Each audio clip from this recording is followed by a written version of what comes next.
میں پوچھنا چاہتا ہوں اے اسلام کی مقدس شہزادیوں، تمہارا جسم بہت نازک ہے، تم بہت کمزور ہو، تمہیں صنف نازک کہا گیا ہے، مرد تو مرد ہے، اگر اللہ اپنا عذاب پتھر اور پہاڑوں پر ڈال دے تو پہاڑ بھی اللہ کے عذاب کو برداشت نہیں کر سکتے۔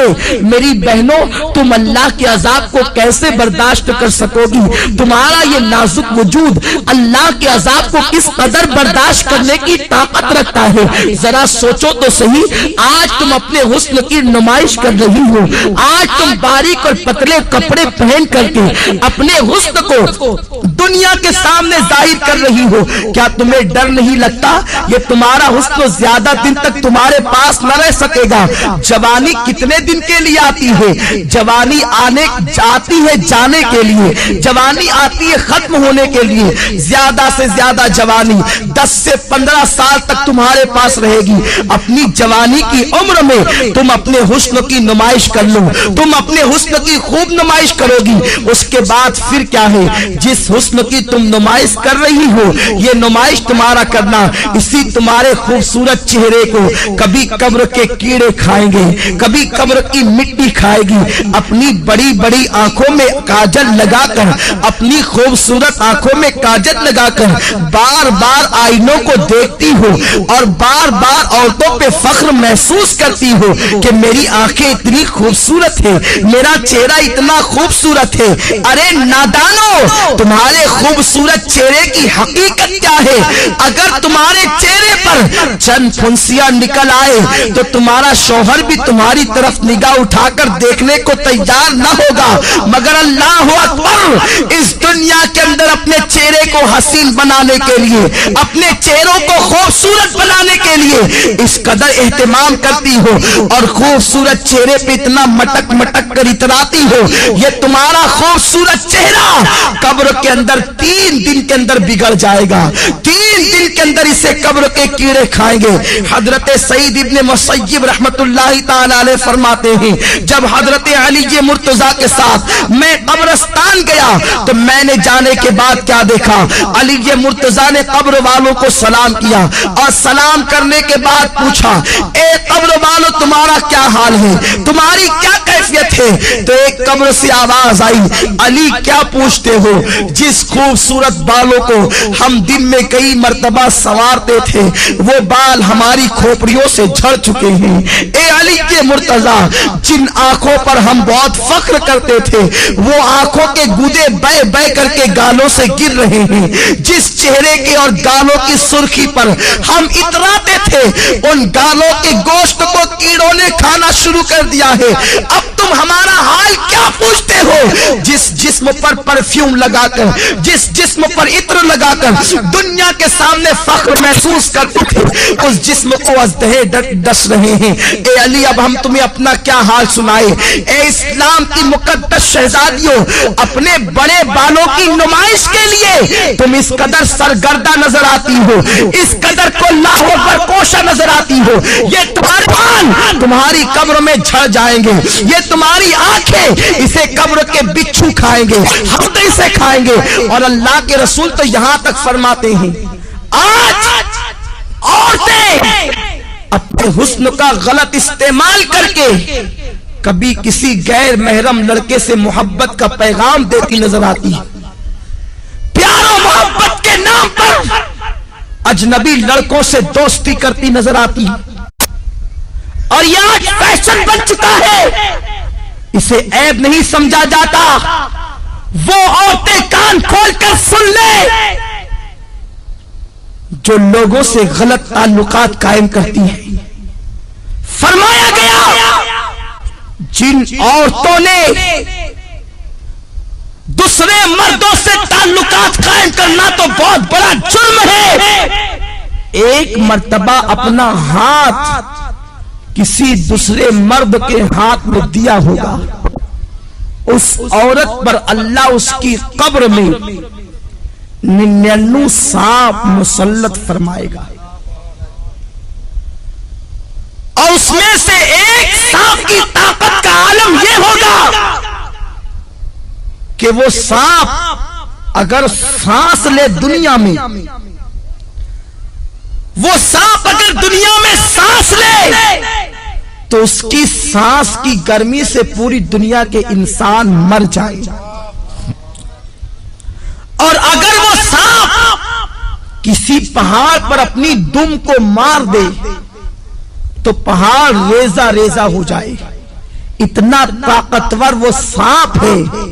ایسے ایسے طاقتور 99 سانپ اس عورت پر مسلط کیے جائیں گے جس نے ایک مرتبہ اپنا ہاتھ کسی غیر مرد کے ہاتھ میں دیا ہوگا۔ آج لڑکوں سے دوستی فیشن سمجھا جا رہا ہے، بچیاں سج دھج کر اسکول اور کالج کا رخ اس لیے کرتی ہیں، اللہ ماشاءاللہ سب کی بات نہیں کرتا کہ لڑکے انہیں دیکھیں ان کی طرف متوجہ ہوں۔ اللہ کے رسول صلی اللہ علیہ وسلم نے فرمایا، میں نے معراج کی رات ایک منظر دیکھا کہ آگ کی کینچی سے کچھ عورتوں کی جلدیں کاٹی جا رہی ہیں، آگ کی کینچی سے ان کی جلدیں کاٹی جا رہی ہے۔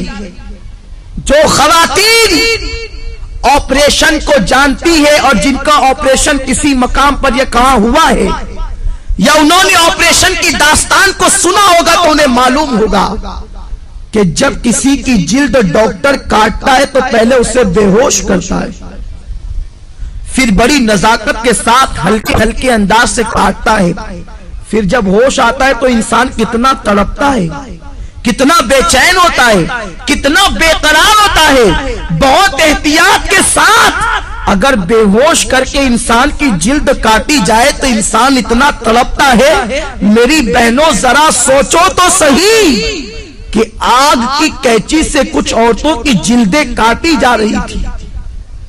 غیب دار رسول صلی اللہ علیہ وسلم نے فرمایا، میں وہ منظر دیکھ کر بے قرار ہو گیا۔ میں نے پوچھا، جبریل یہ کون عورتیں ہیں اور ان پر یہ عذاب کیوں ہے؟ تو جبریل نے کہا، یا رسول اللہ یہ آپ کی امت کی وہ عورتیں ہیں جو اس لیے بن سنور کے گھر سے نکلتی تھی کہ مرد ان کی طرف راغب ہو اور ان کی طرف دیکھے، اس لیے انہیں اس عذاب میں مبتلا کیا گیا۔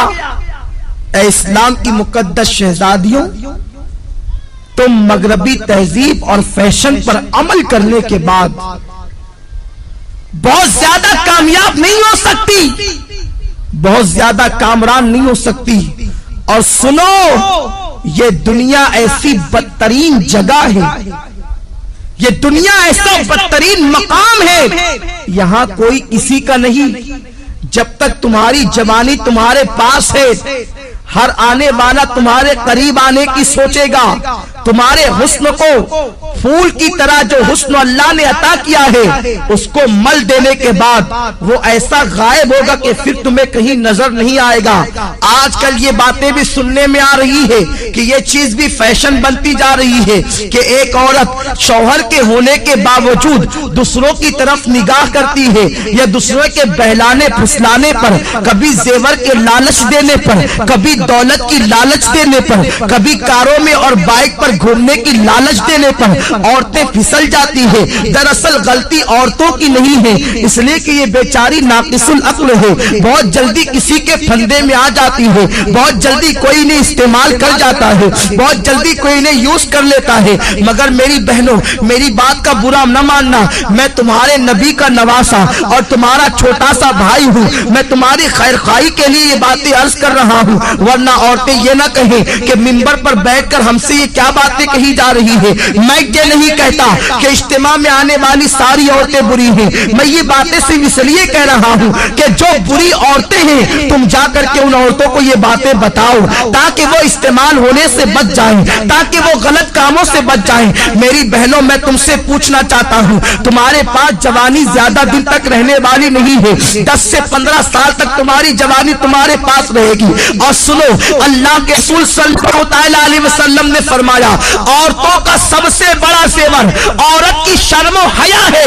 جو عورت جتنی با حیا ہے وہ عورت اتنی زیادہ معزز ہے، وہ عورت اتنی زیادہ مکرم ہے۔ سنو، اگر تمہارا شوہر غریب ہے، اگر تمہارا شوہر بہت کشادہ نادار و مفلس ہے، تب بھی اسی شوہر کے ساتھ وفاداری کرو، اس کے ساتھ غداری مت کرو۔ اگر کوئی انسان کتنا ہی زیور کا لالچ دے، کتنی دولت کا لالچ دے، کتنے ہی کاروں میں بائک پہ گھومنے پھرنے کا لالچ دے، کبھی کسی کی طرف نگاہ اٹھا کر نہ دیکھنا، اس لیے کہ اگر دنیا کے اندر کسی کے زیور کے لالچ میں پھنس کر، اگر کسی دنیا دار انسان کی لالچ میں آ کر تم اپنی آبرو کا سودا کر بیٹھو گی، تم اپنی عزت کا سودا کر بیٹھو گی، سب کچھ چلا جائے گا، دنیا میں عزت بھی چلی جائے گی اور آخرت میں تم جہنم کا ایندھن بنو گی۔ اور اگر تم نے اپنی عزت کو سنبھال کر رکھا، اپنی حیا کو سنبھال کر رکھا اور غریب شوہر کے ساتھ تم نے وفاداری کے ساتھ اپنے شوہر کے ساتھ وفاداری کی،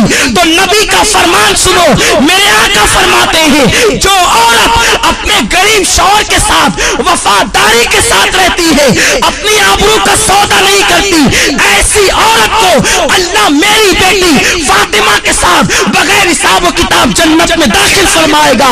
اب اگر تم بغیر حساب و کتاب جنت میں داخل ہونا چاہتی ہو سیدہ فاطمہ کے ساتھ، تو اپنی آبرو کا سودا نہ کرنا، کسی کے لالچ دینے میں نہ آنا۔ یہ زیور کیا حیثیت رکھتے ہیں، زیوروں کی کیا حیثیت ہے، سونے چاندی کی کیا حیثیت ہے، اچھے لباس کی کیا حیثیت ہے، کاروں کی کیا حیثیت ہے، دنیاوی سواریوں کی کیا حیثیت ہے۔ جب تمہاری موت آئے گی تو سن لو، بڑھاپے میں مرنا ضروری نہیں ہے، جوانی میں بھی تمہیں موت آ سکتی ہے۔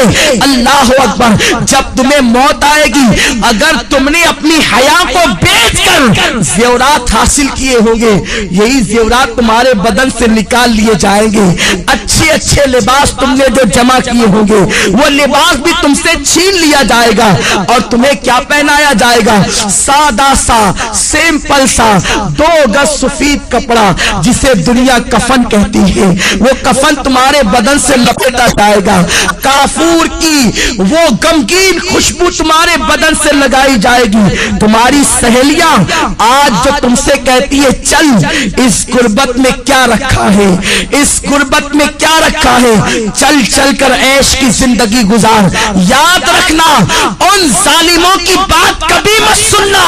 اے سیدہ فاطمہ کی کنیزاؤں، نبی نے اپنی بیٹی کا نکاح کسی کروڑ پتی کے ساتھ نہیں کیا تھا، نبی نے اپنی بیٹی کا نکاح ایسے علی کے ساتھ کیا تھا جس کے پاس گھر بھی رہنے کو موجود نہ تھا۔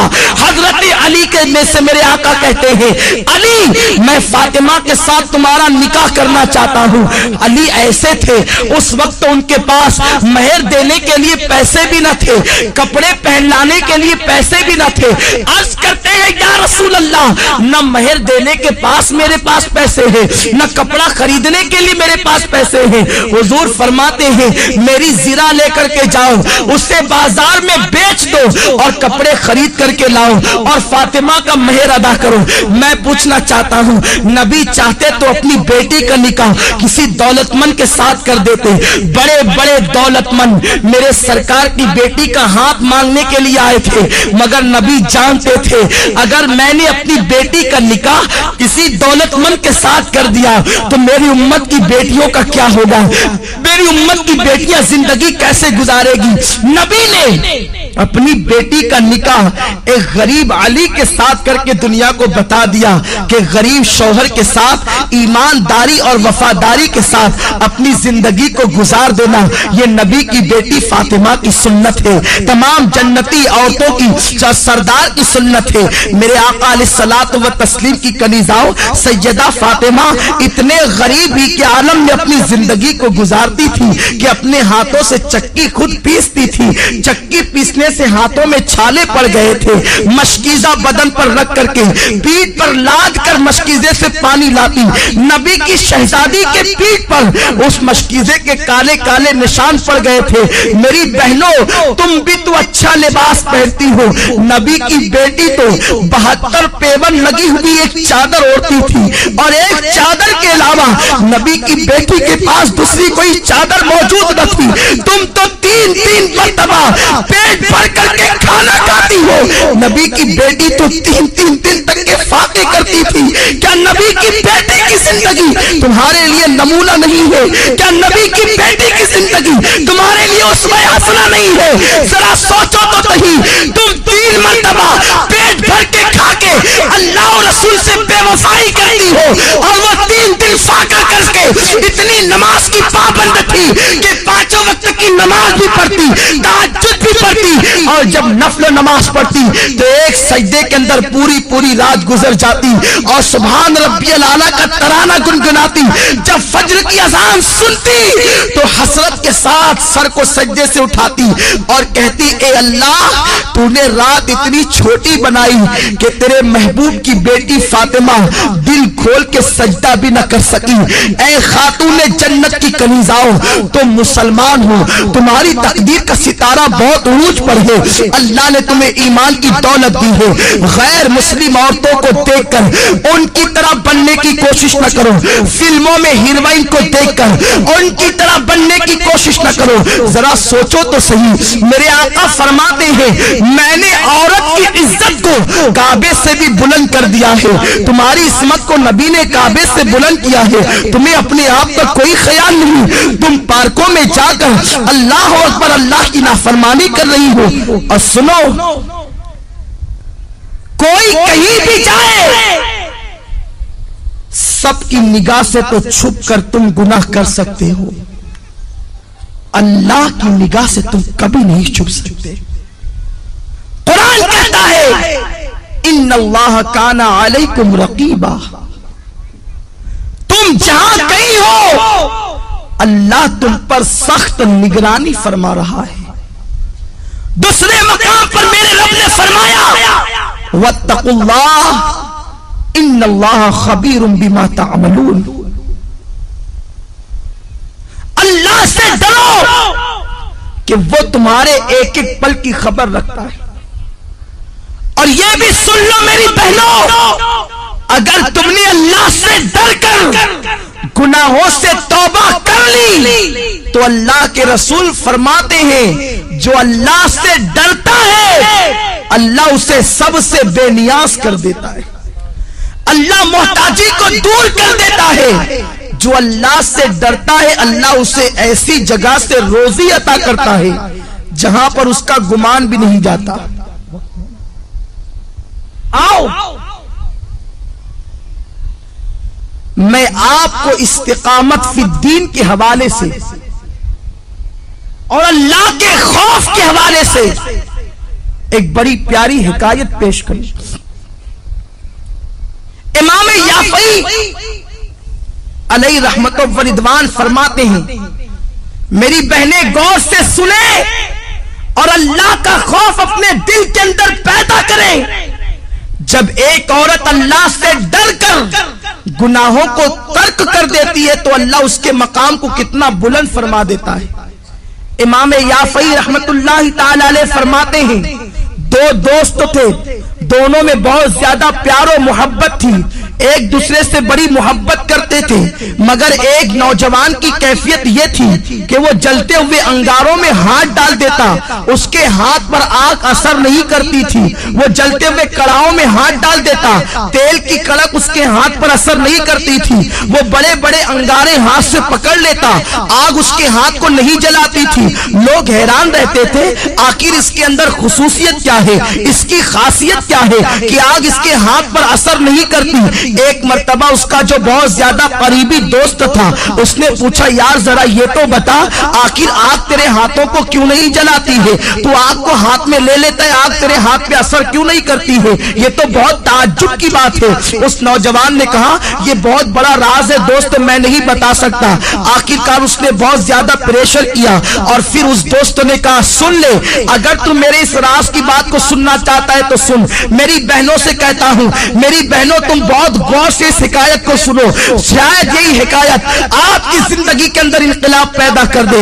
وہ نوجوان کہتا ہے میرے بھائی دراصل معاملہ یہ ہے، میں نوجوان تھا، میں نے جوانی کی دہلیز پہ قدم رکھا، میرے پاس حسن بھی تھا، میرے پاس دولت بھی تھی، میرے پاس سب کچھ تھا، میں بڑے مالدار باپ کا بیٹا تھا۔ جب میں نے جوانی کی دہلیز پہ قدم رکھا تو مجھے عیاشیوں کی فکر ہوئی۔ ظاہر سی بات ہے جب انسان کے پاس دولت آتی ہے تو وہ عیاشی کی طرف بڑھتا ہے، وہ کسی نہ کسی کی عصمت کا سودا کرنے کا سوچتا ہے۔ وہ نوجوان کہتا ہے ایک رات میں کھانا کھا کے گرمیوں کے موسم میں اپنے گھر کے اوپر کے چھت پر ٹیرس پر گھوم رہا تھا، ٹہل رہا تھا، میں نے کیا دیکھا کہ میرے گھر کے سامنے ایک بہت خوبصورت لڑکی ٹہل رہی ہے۔ جب میں نے اس لڑکی کو دیکھا تو اس سے میرے دل میں محبت پیدا ہو گئی، میں نے اس لڑکی سے گفتگو کرنا چاہیے، میں نے اس لڑکی سے کہا تجھے جتنی دولت چاہیے لے لے مگر تو میرے ساتھ میں جیسا کہوں ویسا ہی کرنا۔ مگر وہ لڑکی کوئی معمولی لڑکی نہیں تھی، وہ آج کل کی آوارہ لڑکیوں کی طرح، آج کل کی اسکول اور کالج کی اپنی مرضی سے جینے والی لڑکیوں کی طرح لڑکی نہیں تھی۔ اس لڑکی کے ماں باپ نے اس کی پرورش ٹی وی اور وی سی آر کے سائے میں نہیں کی تھی، بلکہ وہ لڑکی ایک نیک اور پرہیزگار ماں باپ کی بیٹی تھی۔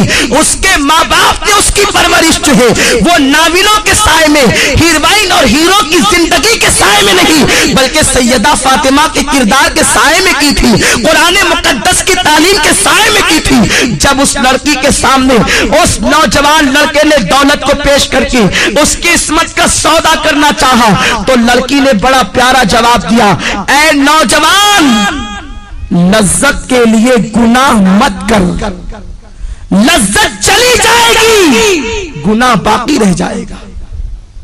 لذت کے لیے گناہ مت کرو، یہ لذت چلی جانے والی چیز ہے، اور گناہ ایک مرتبہ گناہ کے دفتر میں لکھ دیا گیا وہ ہمیشہ باقی رہے گا۔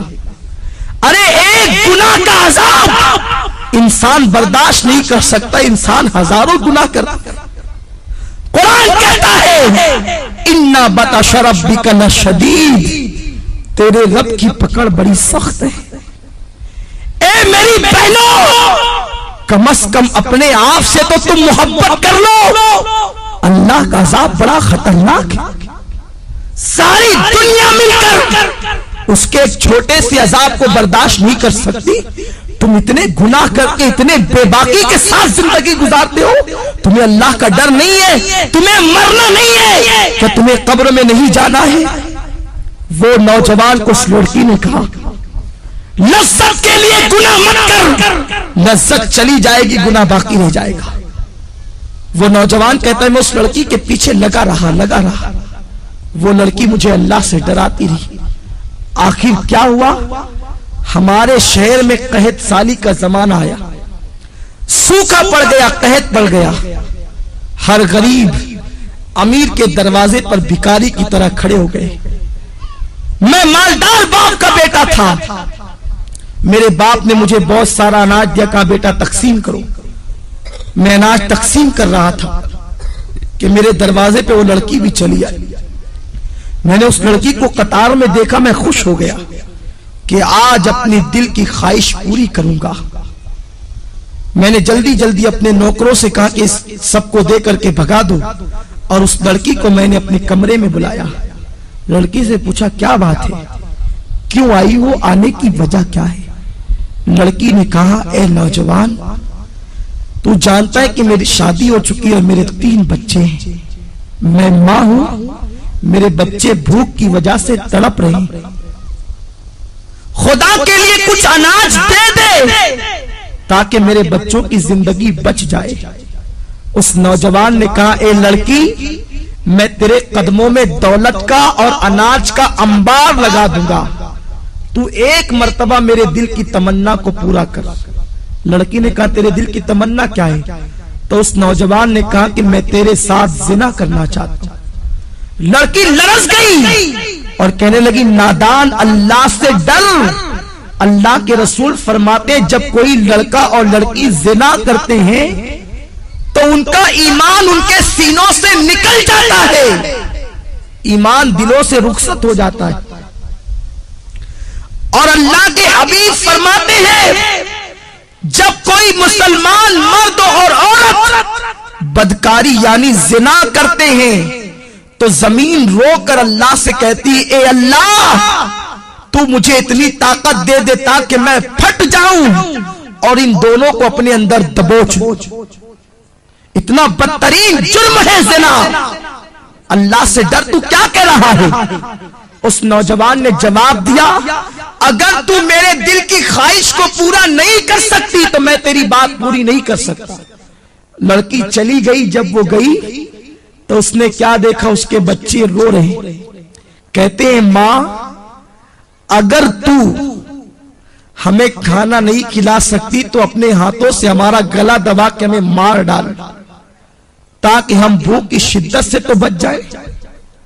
میری بہنوں ذرا سوچو، ایک ماں کے سامنے جب بچے زندگی اور موت کی بھیک مانگ رہے ہوں گے تو اس ماں کی ممتا نے کیا کہا ہوگا؟ لڑکی نے سوچا بچوں کی 3 بچوں کی زندگی ایک طرف ہے اور زنا ایک طرف ہے. اگر میں زنا کر لوں اور اناج حاصل کر کے بچوں کو کھلا دوں میرے بچے تو بچ جائیں گے، بعد میں توبہ کر لوں گی. توبہ کا دروازہ تو کھلا ہے. اور یہ کہہ کے وہ چل پڑی. یہ شیطان کا سب سے خطرناک جال ہے کہ ابھی تو گناہ کرو بعد میں توبہ کر لیں گے. ہمیشہ سوچو تمہارے پاس گارنٹی کیا ہے کہ تمہیں گناہ کرنے کے بعد توبہ کا موقع ملے گا؟ کیا گناہ کرتے کرتے مر گئے تو کیا ہوگا؟ ہمارے محلے کی بات ہے. ایک خاتون رات 12 بجے کے بعد فلم دیکھ رہی تھی. گھر میں اکیلے تنہا بیٹھے فلم دیکھتے دیکھتے اس کا انتقال ہو گیا.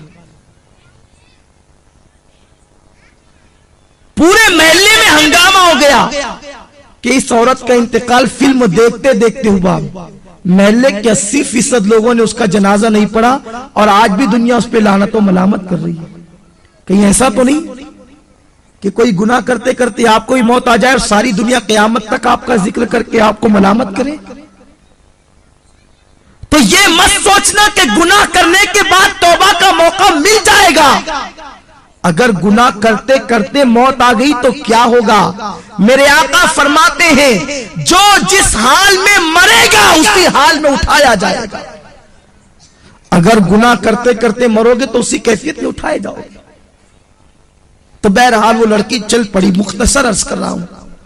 رستے میں آئی تو اس لڑکی نے سوچا کہ اگر میں گناہ کر لوں اور بچوں کی زندگی نہ بچے تب اگر اللہ چاہے تو وہ کھانے کے بعد بھی مر سکتے ہیں.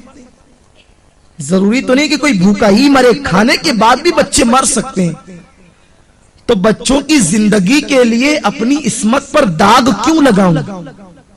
جس رسول کے صدقے مجھے عزت ملی، وقار ملا، زندگی ملی، میں اس رسول کا دل کیوں دکھاؤں؟ یہ سوچ کر وہ گئی اور نوجوان سے کہا میرے بچوں پہ رحم کر کے کچھ دے دے. تو اس نے کہا تو میری دل کی خواہش پوری کر، میں تیری خواہش پوری کر دوں گا. لڑکی نے کہا اے نوجوان کان کھول کے سن لے، اپنے ایک ایک بچے کو بھوک سے تڑپ تڑپ کر مرتا دیکھنا تو گوارا کر لوں گی مگر نبی کی نافرمانی نہیں کروں گی، کبھی گناہ کی طرف نہیں جاؤں گی. یہ کہہ کر وہ لڑکی پلٹ گئی اور آ کر حضرت فاطمہ کی سنت کو ادا کیا. وضو کیا اور سر سجدے میں رکھ کر کہتی ہے مولا تو نے کہا ہے گناہ سے بچنے کے لیے میں بچ گئی، اب میرے بچوں کی زندگی بچانا تیرے کرم کا کام ہے. ادھر یہ دعا کر ہی رہی تھی، ادھر دروازے پہ دستک ہوئی. دروازہ کھول کے دیکھا تو وہی نوجوان اپنے نوکروں کے ساتھ کھڑا ہے. اس کے ہاتھوں میں بہت سارے روپیوں کے تھال اور اناج موجود ہے، کھانا موجود ہے. لڑکی نے کہا کیا بات ہے، کیوں آئے ہو؟ اس نوجوان نے کہا اے عورت تو غریب بھوکی پیاسی ہو کر اللہ سے اتنا ڈرتی ہے تو مجھے مالدار ہو کر اللہ سے کتنا ڈرنا چاہیے. میرا دل تیرے تقوی اور پرہیزگاری کی وجہ سے بدل گیا. آج کے بعد میں تجھے اپنی بہن مانتا ہوں، سارے ناپاک ارادوں سے میں نے توبہ کر لی، یہ لے میری طرف سے تحفہ قبول فرما اور اپنے بچوں کو کھلا دے۔ اس لڑکی نے کہا رک جا، پھر سجدہ کیا اور کہتی ہے اے اللہ، یہ نوجوان اگر اپنے قول میں سچا ہے، یہ اگر صحیح کہتا ہے تو یہ تیری بندی تیری بارگاہ میں دعا کرتی ہے کہ تو اس پر دنیا کی آگ بھی حرام کر دے اور جہنم کی آگ بھی حرام کر دے۔ وہ نوجوان کہتا ہے وہ اللہ سے ڈرنے والی بندی کی دعا کا اثر ہے کہ جیسے میں آگ میں ہاتھ ڈال دیتا ہوں تو آگ میرے ہاتھوں پر اثر نہیں کرتی، اس کی دعا میں اتنی تاثیر کہ اس نے مجھے دعا دے دی تو میں دنیا کی آگ کو پکڑتا ہوں تو آگ میرے ہاتھوں پر اثر نہیں کرتی۔ مجھے امید ہے کہ جہنم کی آگ بھی میرے جسم پہ اثر نہیں کرے گی۔ میری بہنوں ذرا سوچو تو صحیح، اگر ایک عورت گناہ سے بچے، ایک عورت اگر برائی سے بچے تو اس کی دعا میں اتنی تاثیر پیدا ہو جائے کہ اگر وہ کسی کے لیے دعا کر دے کہ تیرے ہاتھ پر دنیا کی آگ اثر نہ کرے تو دنیا کی آگ اسے جلا نہیں سکتی، تو خود اس بندی کے وجود کا عالم کیا ہوگا، خود اس بندی کی شان و شوکت کا عالم کیا ہوگا۔ تو میری بہنوں تم اپنے مقام کو پہچانو، تم نبی کی امتی ہو، تم سرکار کی کنیز ہو، تم سیدہ فاطمہ کے نقش قدم پر چلنے کے لیے پیدا کی گئی ہو۔ اپنی عصمت و آبرو کو سمجھو اور اپنی آبرو کا سودا نہ کرو۔ اور چلتے چلتے آخری بات بتا دوں، اگر کوئی میری بہن غلطی سے کوئی گناہ کر چکی ہے تو وہ پریشان نہ ہو، آج بھی توبہ کا دروازہ کھلا ہوا ہے، صدق دل سے توبہ کر لو۔ ابھی تھوڑی دیر کے بعد یہاں پر دعا ہوگی، ذکر ہوگا، اس میں چند آنسو بہا کے توبہ کر لو، اللہ تمہاری توبہ کو قبول فرما لے گا۔ میرے آقا فرماتے ہیں التائب من الذنب کمن لا ذنب لہ، کہ گناہ سے توبہ کرنے والا ایسا ہے جیسے اس نے گناہ کیا ہی نہیں۔ اور اللہ فرماتا ہے واللہ یحب التوابین، کہ بے شک اللہ تبارک و تعالی توبہ کرنے والوں کو اپنا محبوب بنا لیتا ہے۔ ان اللہ یحب التوابین، بے شک اللہ توبہ کرنے والوں کو اپنا محبوب بنا لیتا ہے۔ تو میری بہنوں توبہ کر لو، توبہ کا دروازہ اب بھی کھلا ہے۔ اگر فلمیں دیکھ کر یا ڈرامے دیکھ کر یا پارکوں میں جا کر یا کہیں پر کوئی خطا ہو گئی ہو تو آج صدق دل سے توبہ کر لو، انشاءاللہ اللہ تمہاری توبہ کو قبول فرمائے گا۔ آئیے اس سلسلے میں ایک بات میں تمہارے سامنے اور پیش کر دوں کہ توبہ اللہ اپنے بندوں کی قبول کرتا ہے، مگر توبہ نام کس چیز کا ہے؟ کانوں کو پکڑنے کا نام توبہ نہیں، گالوں کو پیٹنے کا نام توبہ نہیں۔ توبہ کہتے اسے ہیں ایک مرتبہ اپنے اللہ سے دل ہی دل میں عہد کر لیا کہ مولا اب میں کبھی گناہ نہیں کروں گی، دوبارہ آندھی آئے طوفان آئے قیامت آ جائے مگر تم دوبارہ اس گناہ کی طرف نہ جاؤ، اسی کا نام سچی توبہ ہے۔ اور سچی توبہ کرنے والوں کا مقام بہت بلند ہو جاتا ہے، اس کا مرتبہ بہت بڑا ہو جاتا ہے۔ آج میں آپ کو بتاؤں، حضرت ذوالنون مصری علیہ رحمت و رضوان کے دربار میں ایک کچھ محلے کے لوگ آئے اور آنے کے بعد کہتے ہیں اے ذوالنون مصری، ہمارے محلے کے اندر ایک رقاصہ آئی ہے، ایک ناچنے والی آئی ہے، ایک ڈانس کرنے کے لیے آئی ہے، اور نوجوان جاتے ہیں اور رات رات بھر اس کے ساتھ بدکاری کرتے ہیں، اس طریقے سے وہ ماحول خراب کر رہی ہے، پورے محلے کا معاشرہ تباہ ہو رہا ہے۔ میری بہنوں ذرا غور سے سنو، اللہ کیسا کریم و رحیم ہے، اللہ کیسا ستار و غفار ہے۔ حضرت ذوالنون مصری اللہ کے ولی تھے، اللہ اکبر۔ جب ان کے دربار میں محلے کے لوگ آئے کہ محلے میں گناہ ہو رہا ہے، ایک عورت تباہی مچا رہی ہے، نوجوان کھچے کھچے اس کی طرف جا رہے ہیں، اسے محلے سے نکال دو، اللہ اکبر۔ مگر سنو، اگر کوئی گناہ کرے تو اسے محلے سے نکالنے کی کوشش نہ کرنا، گناہ کرنے والوں کو کبھی حقیر مت سمجھو، ہمیں گناہ سے نفرت کرنے کا حکم دیا گیا ہے، گنہگار سے نفرت کا حکم نہیں دیا گیا، ہمیں مرض سے نفرت کا حکم دیا گیا ہے، مریض سے نفرت کا حکم نہیں دیا گیا۔ گناہ مرض ہے، گناہگار مریض ہے، اگر تم مریض سے نفرت کرو گے تو گنہگاروں کا علاج کون کرے گا؟